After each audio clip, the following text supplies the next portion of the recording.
When I was a boy, I spent summers on my grandparents' farm. It was some of the best experiences of my life, and I learned some of the greatest lessons of my life. Actually, as many of you probably know, there's a lot of lessons to be learned in hard work like that. But I also enjoyed that time tremendously, and one of the reasons I did was my best friend, so to speak, was a farm dog.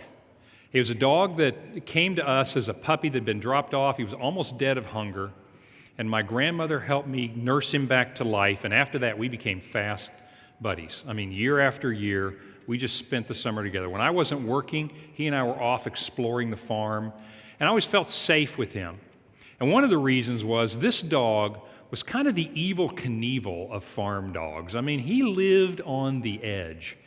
This dog was kind of the risk-taking temperament, and he was just always doing things that were like, whoa, that looks dangerous. Well, one of his favorite tricks, one of his favorite things to do is he'd come up behind the cattle, come up behind a cow, and he would latch on to the end of the cow's tail. Well, that hurt the cow, of course. The cow would turn around and look to see what's back there. But he was pretty smart because he'd latch onto the tail, and he'd pull back just a little bit so he's out of the reach of the hooves, because they're going to kick if they can. But he stayed back far enough. Well, then they turn around, and they're going to try and get him with the horns. But if they turned this way, he'd go that way, right? And so he's just kind of got this dangerous little game he's playing with a cow. When my grandfather saw him doing this, he'd get a switch and go after him big time. He wanted to break him of this. It's either going to kill the dog or it's going to hurt the cow, but either way, it's not a good thing, right? So one day, I remember distinctly being there, and he kind of looks over at me like, watch this. And he goes up behind this cow, and as he usually did, he latched on, to her tail. But this cow was different. I don't know how. It's just that if there were cow Olympics for ice skating, this cow was going to win the spinning contest, because this cow whips around to the left. I mean, I think it even startled him a little bit how fast this dog is, or how fast this cow is. So this cow whips around, sees the dog out of the corner of her eyes, puts two and two together. The pain in the tail, this creature behind me. Decides, I'll just get him. Well, physics being what it is, when the cow went this way, the tail went that way. And this cow could pirouette like you would not believe. This cow starts increasing speed to get at this dog. So he starts spinning around even faster. He comes off the ground in the air. This is not a lie. This is true. This cow is spinning trying to get this dog. The dog held on his mouth right at the end of the tail, and he is flat out flying through the air as he goes around. And his eyes are huge. So I'm standing there, and as he goes around, poof, poof, poof, I can see him looking at me, and even at that young age, I understand his dilemma. He knows that he can't hold on forever, and he knows that when he lets go, this is not going to be pretty. All right? He's going to fly out, and if this cow can get to him, she's going to stomp the tar out of him, right? So round and round we go until finally, seriously, his grip slips. And man, he flies off, and he rolls, and I'm like, oh my gosh, is my dog going to die? Cow takes off after him. Fortunately, shakes it off, gets up, boom, he's gone before the cow gets there. But I noticed after that he really wasn't quite such a little daredevil anymore. And he wasn't quite so interested in living life on the edge, right? The edge of excitement. Well, that's what my story is about this morning. It's about living life on the edge, both literally, in fact, geographically, as well as spiritually. So let me introduce you to the characters in our story. We have to go back in time to about 1100 BC. So we're more than 1,000 years before the time of Christ. There's actually a lot of things going on in the world at this point in time. Right about this time, just across the Mediterranean Sea, north of Israel, Brad Pitt and the Greeks are attacking Troy. And that movie's being made, right? So this is the Trojan War. This is the horse, goes inside, the Trojan horse thing. That's that's happening at this almost exactly this time period in history. But in Israel, something else really exciting is happening. Angel of the Lord comes to this couple, this Israelite couple, and says, listen, you're going to have a son, And he's going to be special. He's going to have a special connection with God. Now, by the way, as we go through this story, I want you to understand this story isn't just about Samson. This story is about you and me too. He's going to have a special connection with God. In fact, he's going to be set apart for God. He's going to take what's called a Nazirite vow. Let me explain to you what that is. You can read about it in the book of Numbers, chapter 6, but let me just tell you, summarize it. There are basically three things that a Nazirite commits to, this commitment that you make to God. The first is that they'll drink no wine, or really any alcoholic beverage, and in fact won't even drink grape juice or eat grapes. In other words, nothing that has to do with the fruit of the vine, the grapevine. So no alcohol, no wine, no grapes. Second commitment is not to get near a dead body. I mean, it had to do with this idea of ritually being unclean. It was kind of a symbol of being apart. And so even if their parents died, they're not allowed to go to the funeral. In other words, they're not supposed to be in the vicinity of a dead body. And then the third element of the Nazirite vow, which you're probably mostly familiar with, is they didn't cut their hair. In fact, not only did they not cut their hair, didn't cut their beard, didn't anything. No razor is going to be used on this boy. And that's what Samson was set apart. And I really wish I knew what Samson looked like. There are a lot of questions. Like, was Samson's strength, was he really big and strong? Or was he not? And it was really obvious that his strength came from God. Well, we're never going to know. We don't have a picture of Moses. We don't have a picture of Abraham because the Israelites they didn't carve or paint or anything, images of people. They thought that was idolatry. But there is a lot of interesting archaeology at this time, and with the help of a forensic artist, I have reconstructed what Samson looked like. And so put this picture up. This is probably what Samson looked like. Well, you get the idea, okay?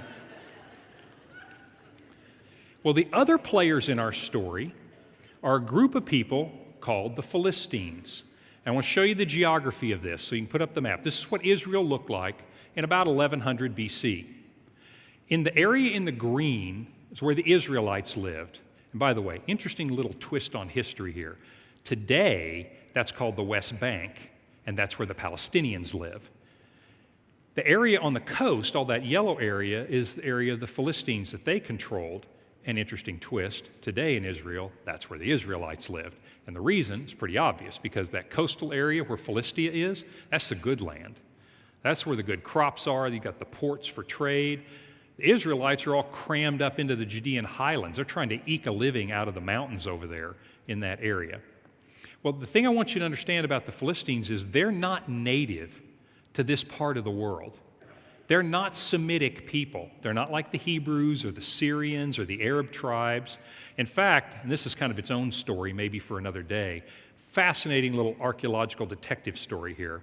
But the thinking is that the Philistines are actually Mycenaean Greeks. They're Greek people who, because of a cataclysm, and this is a theory, but it's a very interesting theory, that they left that area, went across the Mediterranean Sea, take their weapons and all, and they attacked Egypt. Interestingly, Egypt has records of some strange people called the Sea Peoples that come over and try to attack them. Well, they don't succeed. The Egyptians beat them off, and they go up the coast and settle here. And so sure enough, you look at the pottery and various other things of the Philistines, it looks like Greek pottery. It doesn't look like Hebrew pottery or Semitic areas here. So these people aren't from around that area. And they come with a far more advanced culture. I mean, think of everything you know about the Greek culture. They got all these gods. They've got all kinds of material wealth, etc. They're very technologically advanced. They have the secret of making iron, which in those days was kind of like they were high tech and everybody else wasn't. I mean, you got the Israelites living up in tribes up in the hills. They've got no factories. They have very few weapons. Not the Philistines. They've got trade. They've got factories. They've got HD television, and the Israelites are watching 13-inch black and white. I mean, it's just huge difference, right, in technology and in culture. And there's huge conflict there. It won't be for about another 100 years after our story that King David will come along and he'll defeat the Philistines. But right now, Israelites have no hope. They're just trying to hold them off. Right? So there's this military conflict, but there's also this huge conflict in the cultures. I mean, the culture of the Philistines would be like me, that farm boy in the summer, take me and plop me down in Times Square in New York City. I mean, that's kind of the difference in the cultures there. Very enticing, very alluring, very much a cultural battle that's happening here. I want to show you one other thing that's just going to, I think it's going to make this come alive. I want to show you a little map now of where Samson lived. So this map's kind of a close-up. Off to the right of this map is Jerusalem, so you'll know kind of where we are. There's this little valley called the Sorek Valley, and on one side, see that town Zorah? That's where Samson lived. On the other side of the valley, you see that town Timnah on the left side of the map? That's where most of our story is going to take place. That's in Philistine territory. Samson literally lives on the border between Israel and the Philistines. You see that little town right across the valley of Sorek from Zorah down at the bottom called Beth Shemesh. Beth Shemesh was an Israelite town, not at this time, it had been conquered, it was part of the Philistines, but just right across the valley. My wife Laura and I were in Israel a couple of months ago, and we stood on the hill, the remains of Beth Shemesh, and we looked right down the Sorek Valley toward Timnah. And I want to show you a picture because I want this to come alive in your head. I want you to see what's happening physically in this story as well. This is standing at Beth Shemesh, and just off the picture to the right, you can see kind of those hills to the right. See, this isn't a very wide valley, is it? Just off the picture to the right in those hills is Zorah. And straight down this valley in front of you, you can't see the remains of Timnah, but it's just a couple of miles down this valley. So Samson literally lives on the border. And he walked that valley from his house down that valley to Timnah, and that's how our story begins. One day Samson walks down that valley, crosses that border, he goes to Timnah, he sees this Philistine girl, and he falls in love with her. Comes home and he says to his dad, listen, I found a girl, I need you to get her for me to be my husband. I'm just going to go through this story because you may know this part, but I want you to see what's really happening here in this story. Parents say, as they would, is there not a girl in our own culture that you could marry? You know, why do you have to go there? He goes, no, Mom, Dad, she's going to make me happy. This is the girl for me. And so they say, all right. So his dad goes and arranges it as they did in those days. And so they have this wedding feast. It takes 7 days of the feast.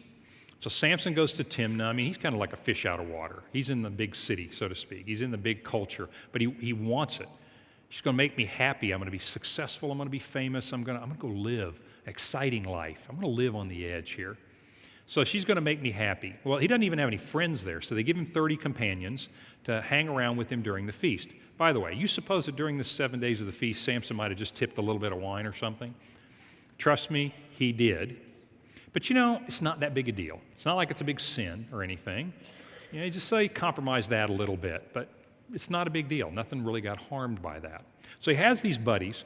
He realizes, I don't even have a good suit for the wedding. But he's this bright, bright guy. So he makes this wager. He says, listen, I've got a riddle, and you 30 guys, if you get the riddle, I'll buy you all a new suit.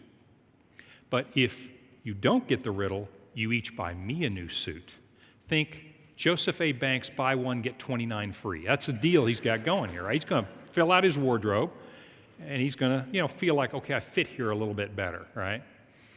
So he gets the riddle. Man, they can't figure it out. I'm going to let you read it. It's in Judges chapter 13 through 16 is the story of Samson. It's a great little riddle. Well, they can't figure it out. So they go to the girl, the wife, and said, listen, you need to coax your husband into telling you the answer to the riddle, because if you don't, we're going to kill you and we're going to kill your family and your father, because we didn't come here to be robbed. So she's a little pressured. She goes to Samson, honey, you love me. You got to tell me the answer to the riddle. So she kind of wears him down. On the last day of the feast, he tells her. She tells the guys. They say, oh, we know the answer to the riddle. Oh, he's furious. He says, I was betrayed. That's how you know this. And so all his little dreams of happiness go up. He goes to the Philistine town nearby. He kills 30 Philistines, takes their clothes, comes back and throws it at these guys, and then goes home. Goes back to Zorah. Well, the father of the girl says, well, I guess that didn't go well. Gives her to the best man, to marry him instead. Well, not long after, Samson cools off, comes back, and says, hey, where's my wife? He goes, oh, well, I thought you were upset. I gave her to this guy over here. She's got 2 kids. She's chairman of the PTA. I mean, I'm sorry. It's too late, right? So all his dreams, family, kid, I was going to coach soccer, all the things he wants kind of go up in smoke. He's furious at this, right?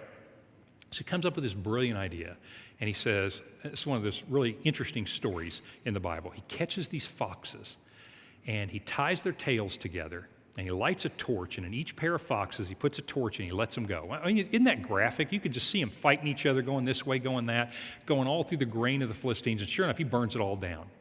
Well, the police show up. What's happened here? Guy says, hey, he was mad about what happened, and Samson did this, so they, just for good measure, they kill the guy and they kill his daughter, and then they go after Samson. Well, Samson's having none of this. It says, and the Spirit of the Lord came on him in power. And by the way, as you read this, you're going to see that phrase over and over. The Spirit of the Lord came on him in power, and he kills a number of those Philistines and sends the rest of them packing. By the way, you remember what the second Nazirite vow was? Yeah, that dead body thing's kind of gone too, isn't it? Anyway, so he goes on. Philistines, this is not happening. They get the army. They come to Israel. Israelite elders come out and go, whoa, we want no trouble with you guys. What's this about? They said, we just want Samson. So they go to Samson and they say, Samson, what are you doing? We're not strong enough to fight these guys. They're kind of our rulers. You can't be causing trouble like this. Samson, and you can just hear it in his voice. My dreams have been shattered. I thought that I was going to have a happy life. I thought I was going to have everything I wanted, and it's just not working out, and I'm mad, and all I've got is conflict in my life. And so they take Samson, they tie him up, and they take him to the Philistines. And the scripture says when the Philistines saw him, they charge at him. I mean, they're going to tear him limb from limb. And the Spirit of the Lord came on him in power. He breaks that free. He reaches down. He's got no weapons. He reaches down and he gets the donkey's jawbone, and he kills 1,000 Philistines. And then when he's done, he makes up this cute little poem. He says, with a donkey's jawbone, I've made donkeys of them. With a donkey's jawbone, I've killed 1,000 men. And then in one of those little things where God just shows off in a story, and this is for you and me, not for Samson, because he's not going to get this. But he's standing there after having this huge battle, and it says he's just about to die from thirst. I mean, he's really at the end of his endurance. And he prays to God. He said, oh, God, don't let me die here of thirst after this great victory that you've given me. And it said God literally opens up the earth, and a spring comes forward, and it says Samson drank, and he was refreshed, and his strength returned. Now, that's just God making a point. He said, you know, Samson, you've been going down that valley, across that border again and again, and you keep looking for strength, and you keep looking for nourishment and happiness, and where do you think this comes from, Samson? I'm the living water. He says, here's the source of your strength, and here's the refreshment. But Samson doesn't see that. He's kind of blinded to this, isn't he? And he continues to live that way. He meets a girl named Delilah.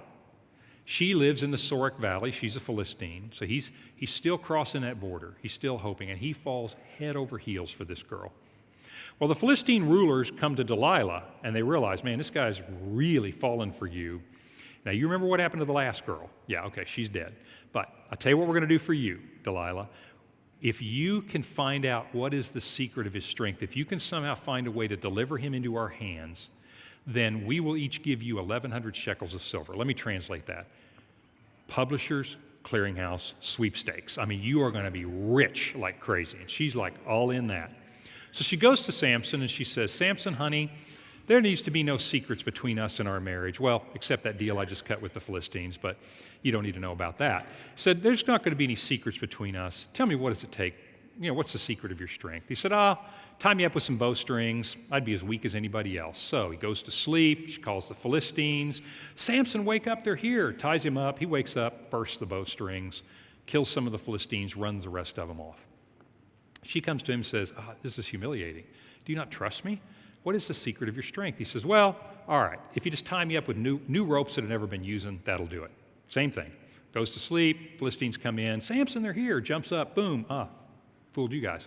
And then he beats him again. She comes back. She says, Samson, you got to tell me the truth. He said, all right, fine. If you braid my hair into 7 braids, I'll be just like any other man. And so he goes to sleep. She braids his hair. Philistines come. Samson, wake up, they're here. He does. He jumps up. He kills some more of them, runs them off again. Now, I know you're thinking to yourself at this point, man, Samson's not the highest watt bulb. You know, you figure he would probably figure this out. But seriously, and I want you to see what's happening in this story, he really is blind, isn't he? I mean, he's blinded to this because what's he saying? Look, you know, I've always gotten out of this. I've always been strong, no matter how desperate it's been. I mean, I killed 1,000 guys with the a donkey's jawbone, for heaven's sake. It's obviously that I have this strength and I've got this God-given gift. And he's just blind that anything can really happen to him, isn't he? Well, she comes and she says, "How can you say I love you when you won't confide in me?" And with such nagging, she prodded him day after day until he was tired to death. I have no commentary whatsoever on this verse. And in case my wife is in this service, I just want to say, I don't even understand this verse. I've never had this ever happen. I don't really know what's going on in the story. I just know that he ends up telling her. Okay? Never happened to me, but obviously wore him out. So he tells her, he says, look, shave my head, be like anybody else. And so sure enough, he goes to sleep. She puts him to sleep on her lap, calls a man in. He shaves off his hair, and so his strength left him. Now, I want you to understand that Samson's strength was never in his hair. It wasn't in his hair any more than it was in the other elements of the vow, that I won't go near a dead body, I won't drink any wine or anything from the fruit of the vine. He already compromised those over and over. His strength wasn't in his hair. Think about what's happening in this story. Geographically, what's he doing? He keeps leaving God's land, his homeland, the land of Israel, and he walks across the border because he thinks happiness and he thinks fulfillment and he thinks pleasure. He thinks that's on the other side of that border in the Philistine lands. And spiritually, he keeps crossing the borders, doesn't he? Just a little compromise after a little compromise. Well, it's not going to hurt anything to have some wine. It's not going to hurt anything to go near a dead body. I mean, he just one after another, the little compromises. And then finally, though, the time comes when his strength has left him. So you see, the geography of the story mirrors what's happening spiritually in his life. And then the saddest verse in the Bible. This is one of the saddest passages in the Bible. So they cut his hair off, and she calls out again, "Samson, wake up, the Philistines are upon you." And Samson woke up, and he thought to himself, "I'll go out like I always do, and I'll defeat them like I've always done." But he did not know that the Lord had left him. Is that not just one of the saddest verses in the Bible? He did not know that the Lord had left him. It's not about his hair. He's so compromised himself, he doesn't live there anymore. And the Lord has left him. And sure enough, the Philistines take him captive, and in just one of these many, many brilliant turns in the Bible, they gouge out his eyes. Now, do you understand what's happening here? He was blind spiritually before. Those compromises aren't going to hurt anything. I've always gotten out of this. I've always had strength. God's always been there for me. I'll always make it out. He was blind spiritually. Now, he's literally blind. They gouge out his eyes. They shackle him. Take him to Gaza. Capital then, capital now. Actually, take him, they shackle him to this big wooden beam, and he walks around and around, moving a huge stone grinding wheel. He's lost his strength. He's lost his sight, and he's lost his freedom. He's weak, and he's captive. Well, the lessons of this are obvious, because when you're in Sunday school, kids' Sunday school, you usually hear this story of Samson's a great hero. Samson's not a hero. This is a cautionary tale. The story of Samson is a warning. It's a warning about compromise and the little compromises and where they lead. Compromise always feels like freedom. That's what Samson thought. When I go across that valley, man, this is free. This is unbelievable. I got a whole wide world here. It always feels like freedom, but it always ends in a cage. Did he have the happiness, the prosperity, the success that he wanted? No, he had anger, strife, weakness, and captivity. And just like Samson, none of us get up one morning and say, you know what, I think I'm going to turn my back on God, and I think I'm just going to wholeheartedly embrace the promises and the pleasure of this culture. That's not how that happens. It happens in our compromises too. Compromise for us looks a lot of different ways. It's not a sin not to go to church, not a sin not to read your Bible every day or pray every day, but it's a little step by step, isn't it? It's the little things that get us. Sometimes we'll say to ourselves, look, this culture has a lot to offer in terms of security and success and money and fame, but I know when enough is enough. It's not going to enslave me. Or maybe it's the TV shows and the movies we watch. We go, yeah, I know. It's really kind of funny, I admit. I know it's not good for me. I know they've got an agenda, but you know what? It's not going to influence me. It's the little step by step, and it ends in captivity. And sometimes captivity is pretty obvious to us. Sometimes it's just blatant. It's a literal addiction, captivity to maybe alcohol or drugs, or what is the drug of choice for our culture right now, and that's sex. That can't get enough, that addiction to pornography, that just pervasive sex, that there's pleasure in life. Sometimes it's that kind of literal, obvious captivity. Sometimes it's not so obvious. Sometimes it's believing the lies this culture has to say about marriage. Maybe it's, I think we'll live together. It's not going to hurt anything. We're still good Christians. We'll still do this, whatever. Or you know what? Captivity might look like the idea of, I'm stuck in this marriage and I'm really miserable. And you know what? She's supposed to make me happy. He's supposed to fulfill me, and support me and do this. And now what we have is we're trapped in this desperation and this loneliness. I keep trying to get the fruit of this culture, and I'm working hard, and I think I'm becoming a workaholic, but I want the best for my family, and I can't seem to get off this wheel. Do you understand what this is? This is captivity. That's the modern form of captivity. That's not the kind of life that God has in mind. That's not the joy and the peace of a life in Christ. That's the captivity of our culture. Well, let me raise the stakes. In just a few minutes, I want to tell you a story. I want to raise the stakes a little bit, because not only is this a caution about the danger of compromise for you and me, these stakes are higher than you think. When I was a junior in high school, my dad retired from the military, and so we moved from a pretty big city. I spent the first 2 years of high school in a huge high school, big city, and we went to a little town in Kentucky because that's where my folks' family was from. We went to Podunk, USA.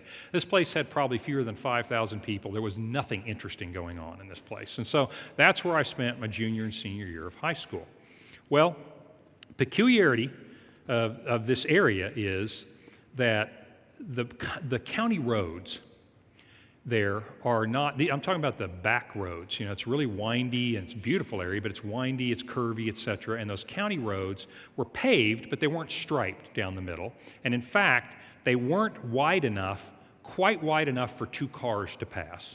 So you'd have the pavement of the road, and then there's a ditch on both sides, pretty deep ditch. But there's a little room there between the pavement and the ditch of grass or dirt or whatever. Now, we used to fly on these roads. Everybody did. We'd do 50, 60 miles an hour on these roads. It's crazy. I had a couple buddies in high school that didn't make it through high school. That's how stupid it was, but everybody did this. We just went as fast as we wanted to go. And here's the way this worked. When you'd be coming at somebody, right at the last moment, right at that moment that you're going to pass, because there's not enough room for you to stay on the pavement and pass, you twitch the wheel to the right. And the other guy does the same thing, and you just go right past each other. You go off the pavement, but not much. Your wheel goes off, not to the ditch, obviously, but just goes right off into the dirt. You both do it, and you both twitch at the right moment, and boom, 100 miles an hour, closing speed, right past each other.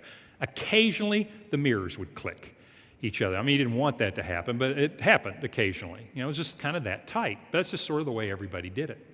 Well, I remember one day I'm going to see my girlfriend. She lives out in the boonies. She lives so far out, they went back toward town to hunt. She's out there, right? So I'm driving down this road, I'm going 50, 60 miles an hour, guy's coming toward me, no big deal. And you just kind of get used to it, and when the moment was right, I twitched to the right.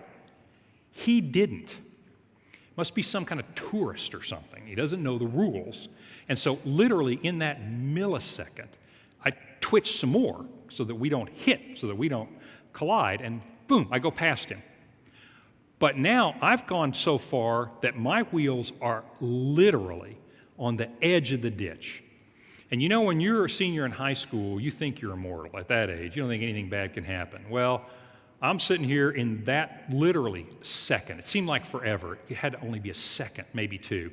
I realized if I go off that ditch at 50 miles an hour, this is not going to end well, right? So I'm fighting for control of the car, trying to keep it from going into the ditch and just riding that edge, and I make it. And a car slows down, car stops, I get out, I look, both the tires on the right side are blown in the car. And I thought, whoa, man, that was close. And a few days later, it hit me that kind of like Samson's story, that constant crossing the border, that was actually a metaphor for my life. that I was really living my life right on that razor's edge. I mean, I'd so compromised any morality in my life. I'd compromised even a semblance of a relationship with God or any faithfulness. I was wholeheartedly out there pursuing fun, fame, fortune, whatever the world had to offer. And it hit me. I mean, I don't know why, but it just hit me. That's kind of like what just happened to me a few days ago. My life is literally teetering on the edge of the ditch. And then it turned. And it went away the other way. And I can't tell you why, other than the grace of God. I can't tell you why I had that realization, but I remember thinking, we need to get off the edge. We need to get on this side of the border. And my life took a turn. But what I didn't realize until several years later, and I have never forgotten to this day, what I didn't know was my little brother, who was 4 years younger than me, was watching me. All through that time period of high school, he was looking at me, and he wanted to be like me. And it looked pretty good on the outside. Looked like I was having a lot of fun, looked like I was having a lot of success. That's not true, but he didn't know that. And he followed in those footsteps. And he too found himself on the edge. And I don't mean he was on the edge of the ditch in his car. I mean he was riding the edge in his life. And he fell into the ditch. He ends up struggling with addiction, various drug addictions, out, but no, back in, marriage, divorce, just huge heartache and pain, children, estrangement, just weak and captive. He was living on the edge and fell because he was watching me. And that's my question for you. Who's watching you? Is it your spouse, your kids, your friends, your employees? Somebody is watching you. Somebody sees just the outside of how good that looks. And so the stakes are higher than we think. It's not just that the compromises in our life endanger us. The compromises in our lives endanger everybody who's looking at us. And that's the challenge of the story of Samson. That's why this happened, is for you and me to realize this. When you leave this building today, you're going to cross a border. You're going to go into enemy territory. You're going to go participate in a culture that's got a lot of promises, pleasure, happiness, fulfillment, like Samson's, but it's going to deliver weakness and captivity. And the question for us is, where are the lines that we won't cross? We're going to go live in this culture. We're going to go change this culture. But where are the lines that we won't cross? Do you know? Maybe that's a conversation that needs to happen on the way home today, is where are the lines that I won't cross? Because step by little step, we'll find ourselves weak and captive. What compromises are we making in our lives? And who's watching us make those compromises? That's the challenge of the Samson story. God says to us, I'm the source of living water. Are you strong enough to not believe the lies and stay here with me? Let's stand together and let me pray as we go out.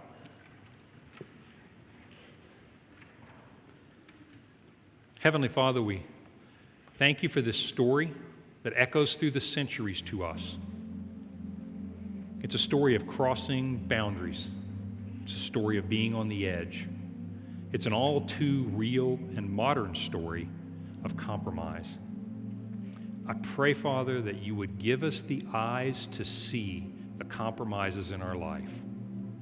Help us to see that real joy, real peace, real happiness comes from you and not from any of the promises of this world.